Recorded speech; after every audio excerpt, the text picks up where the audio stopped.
Why a Visit from the Goon Squad? My book offers a deep dive into Jennifer Egan's Pulitzer Prize-winning 2010 novel. I'm going to suggest 4 reasons why I think you might want to reread her novel. I'm an English professor now, but I also used to be a rock critic, publishing on pop music in places like Spin Magazine and The Village Voice. And I've always been fascinated by how fiction attempts the challenge of evoking rock music in prose. The rock novel is an established subgenre by now, and I think Egan's is one of the greatest examples of this form.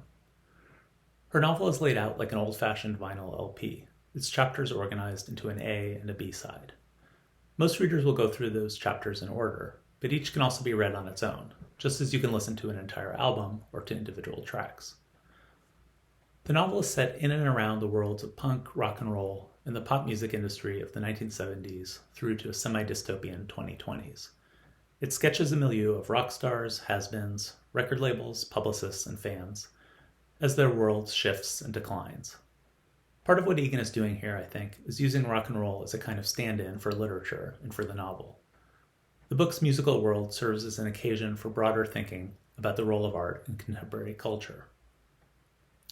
I read Goon Squad as being self-consciously about the late stage of the novel form, even if it may seem to displace much of that aboutness onto another medium.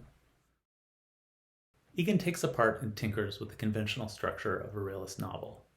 She set a rule for herself that each of her 13 chapters would have a different protagonist, but that each of these protagonists could recur as a secondary character in later chapters.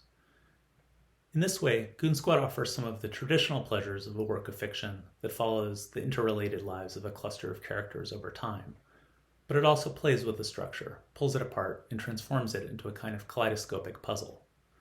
On a first reading, it can be challenging to keep straight how the different sections connect and map onto a coherent timeline, but somehow it feels organic, less as if Egan is experimenting for the sake of innovation, more that she has simply hit upon a different, new way of doing things. And by the end of the book, at least for me, there's a satisfying sense that all of those different threads do cohere into what feels like a meaningful whole.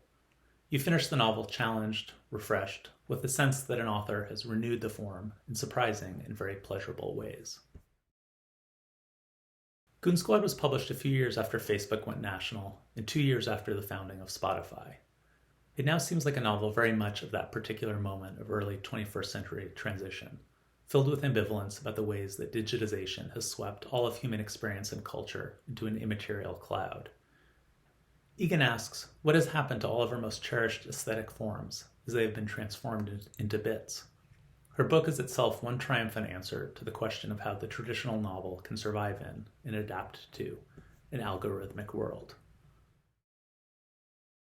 Goon Squad is in many ways an elegy for story and for song as we used to experience them, a consideration of the fate of traditional art forms in a 21st century in which all of our most cherished genres and modes have been dematerialized. But it's also a joyously affirmative novel that celebrates the enduring power of aesthetic experience to convey pleasure and to inspire solidarity and collectivity. Egan subtly weaves Orpheus references throughout the novel, figuring a twinned fear that powerful art has disappeared and the hope that it still survives, albeit perhaps in fragmentary or diminished form. Goon Squad is both an elegy for and a love letter to prose fiction, and I hope that my book about the novel is those things too.